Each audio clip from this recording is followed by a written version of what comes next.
Hi, my name is Natalie, and today I'm going to be talking about Dead Apple from the Bungo Stray Dogs series.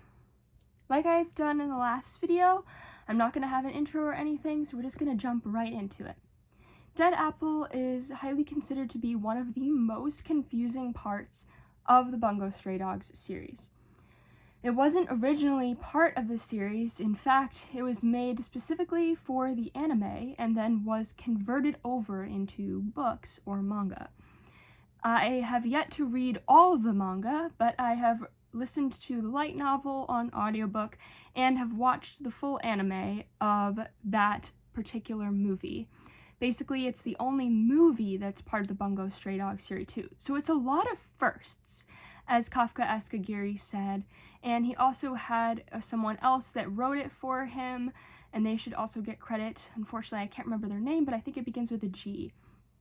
Anyway, basically, this story follows an arc. So in manga, there's different arcs that happen in which their special abilities are taken apart from the ability user. So basically, a fog covers Yokohama and ability users are targeted, and their abilities separate from them, and then they have to fight their abilities.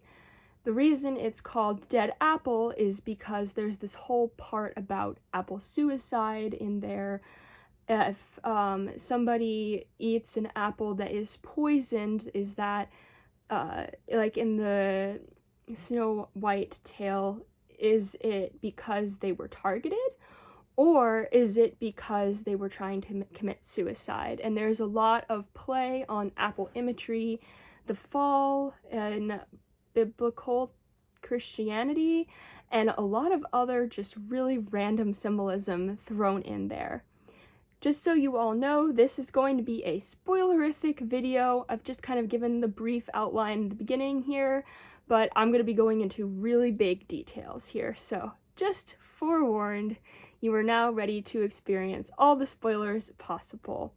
This video will probably be most helpful anyway to people who've already read the book or have seen the anime and know what I'm talking about. I'm merely here to kind of act as a guide to try and understand this severely complicated story. While it seems pretty straightforward, the ability separates from ability user, there's a lot with the Osamu Dazai aspect of it, the fortress, and somebody called Shibusawa. And I hope I'm pronouncing all these names right, but there's just a lot that happens in that specific part of the story that's separate from the whole ability users aspect. Basically, as I've already mentioned before, a fog suddenly covers Yokohama. In that fog, abilities separate from ability users, so someone is targeting ability users. That someone is Shibusawa. Shibusawa has this ability to be able to separate, basically, ability from ability user, and then when the ability kills the ability user, then a crystal comes out of the ability user and he collects them. And he's called the collector because he has all of these abilities, thousands and thousands of them, which means that, technically he's killed all of those people. So we were talking about a mass murderer here. Now, within this story, there's someone who tells him to do this and who helps him to make his ability into a fog that covers Yokohama. This someone is Fyodor Dostoevsky, who is kind of one of the main big bads of the series, but it's really one of the first times that we see him. He's seen at the end of the 9th version of the manga, and Dead Apple kind of happens between the 9th and 10th volumes, if you're looking to see where that happens. Basically, he tells Shibusawa, we're going to make this fog, we're going to get all these people. And his ultimate plan is to create a dead apple. So having a bunch of these people commit suicide, basically killing the ability user, collecting all of the abilities, and then destroying the earth and making it into this apple, which is really, really weird, and I don't really know his motives behind this. Basically, he wants world domination, he wants to mess with everyone, He's really smart and he's super weird. Really interesting character, and if you've seen the more recent versions of the anime with seasons 4 and 5, he's really instrumental to the plot as far as going forward. Basically, though, the two of them are kind of in cahoots.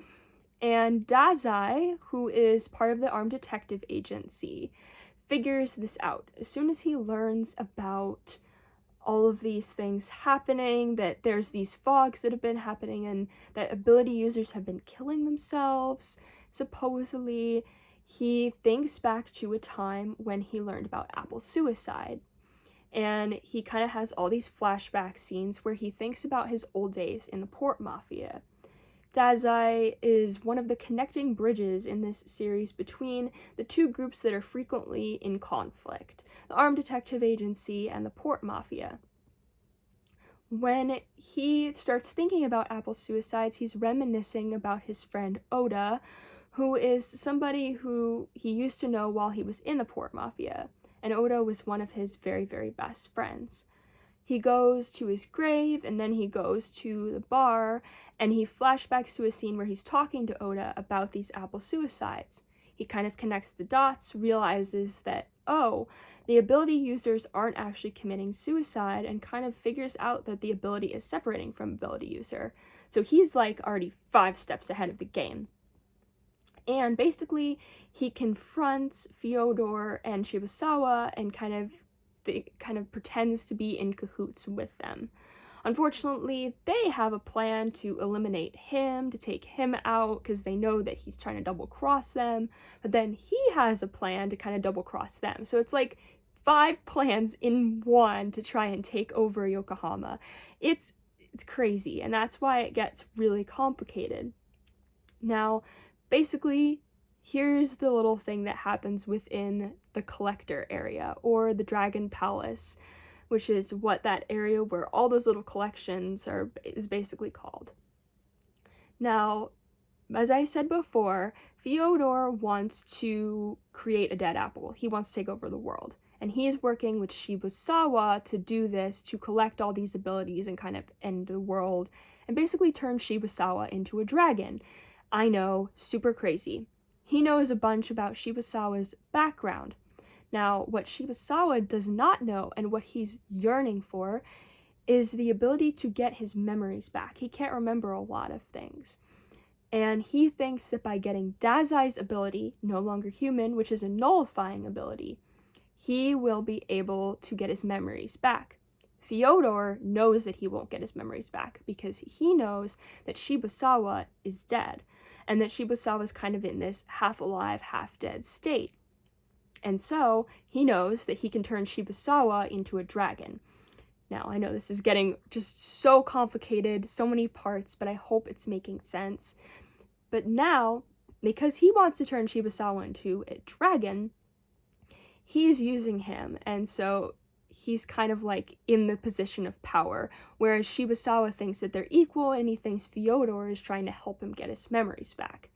Now, the reason that Shibusawa is dead is because a long, long time ago, Fyodor told Shibusawa that there was an ability user that could help him, that was the strongest ability user they had ever seen, and that had this raw, capable ability. And so Shibusawa went to go check it out, wanted to go steal the ability, and the ability user was, wow, I just completely blanked. This guy, Atsushi, there we go. The ability user was Atsushi. And Atsushi basically had this raw ability in him he didn't know about, the tiger. And so Shibusawa tried to call out the tiger and basically tortured Atsushi by electrocution in a chair. So he was trying to kill Atsushi, which is absolutely horrible, and the director of the orphanage Atsushi was in completely allowed this to happen. Now, that's completely messed up. We hate this. We don't like this. It's not okay. But when he was electrocuted, the tiger came out of Atsushi, and while it looked like he was going to die, the little like part, that little crystal that comes out when you die, comes out. Atsushi's kind of like in this dead state, and then all of a sudden the crystal activates and then attacks Shibusawa, scratches his face, and Shibusawa dies. And so Atsushi doesn't know that he has this tiger ability because it's then back inside of him. But it's this raw ability. It's different from other people's abilities because it's not necessarily separate from him. It is him, which I'm still a bit confused about. I've read a lot about Dead Apple, and this is the one part that kind of confuses me the most. I think it's tied to a lot of people's theories that Shibusawa could actually be related to Atsushi, and that perhaps their abilities are a lot different than other people's. But the one thing we have to know is that Atsushi's ability is different, and that he killed Shibusawa. That's all we have to know. So, Shibusawa can't get his memories back because he's dead. So Dazai goes to the fortress to kind of be in cahoots with the two of them because he already knows what's going to happen. He understands the whole fog. How he knows this, no idea, but he's super smart and he kind of is always 5 steps ahead of the game. So he knows what's going to happen. So he goes there and basically he's asking what's going to happen, all of this stuff. Says that he's going to use his nullifying ability to be able to help Shibusawa. Then Shibusawa literally stabs him in the back with a poisoned knife. Dead Apple, here we go again.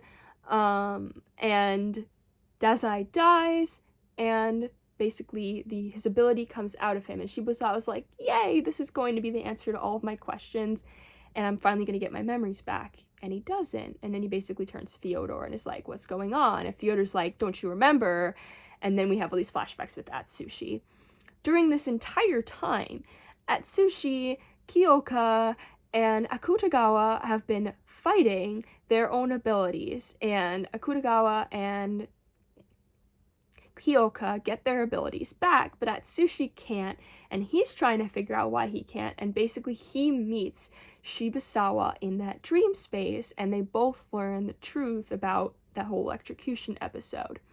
And what's really cool about all of this is that it's all foreshadowed at the beginning because there's a skull that keeps getting passed around, kind of like in Hamlet, where there's a skull being passed around in that dragon palace that I was talking about, and the skull has skull marks on it, those claw marks from Atsushi.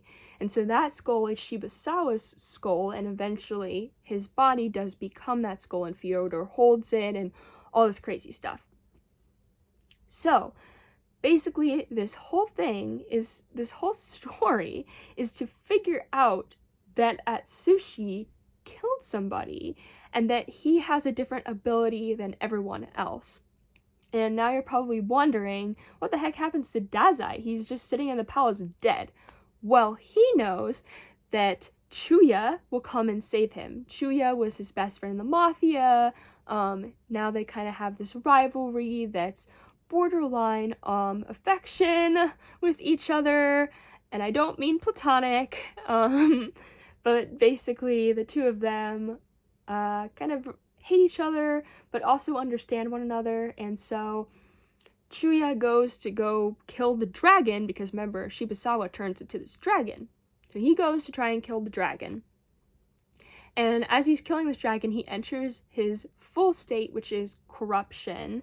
So basically, he's a gravity manipulator, but in corruption, he goes absolutely insane, and he gets all this red stuff on his face, and there's no way for him to exit corruption unless Dazai helps him.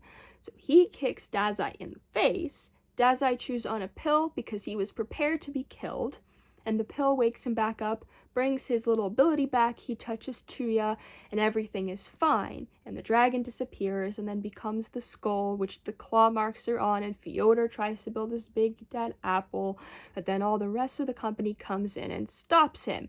And then that's kind of like the end, and then they're all celebrating, yada yada yada. So, that is Dead Apple in a nutshell. It's a lot, as you can probably tell from the length of this video, and also from all the different threads that I tried to pull together. But I'm just going to lay it out as one little timeline now that you understand all the little different pieces. Basically, There's a fog that happens, ability separates from ability user. Dazai figures it out because he has heard about these apple suicides before. He goes to the palace with Shibusawa and Fyodor, goes and pretends to be in cahoots with them, gets stabbed in the back, ability separates from him, and Chuya comes, ability gets put back into him. Shibusawa remembers that Atsushi killed him, but realizes his memories won't come back, turns into freaking dragon. Dragon tries to heal Yokohama. Chuya uses corruption. Chuya wakes up Dazai. The two of them stop. The gang comes, tries to defeat Fyodor. Fyodor is put into prison. That's kind of the whole arc right there. If I had said that just straight, you wouldn't have understood it all, because there's so much more around each of those topics that I explained before. But I hope this will give a bit more clarity. If you have any questions, please put them in the chat and I'll be happy to answer them if I can. Again, there's parts of this that even I'm still confused about. I do personally think it's one of the best written of all the Bungo Stray Dogs arcs and eras. Even though it's not completely Kafka-esque Gary's work, it's still really interesting to be able to see his characters come alive in this really interesting story. So I hope this helped, and I hope you all have a great day. Bye!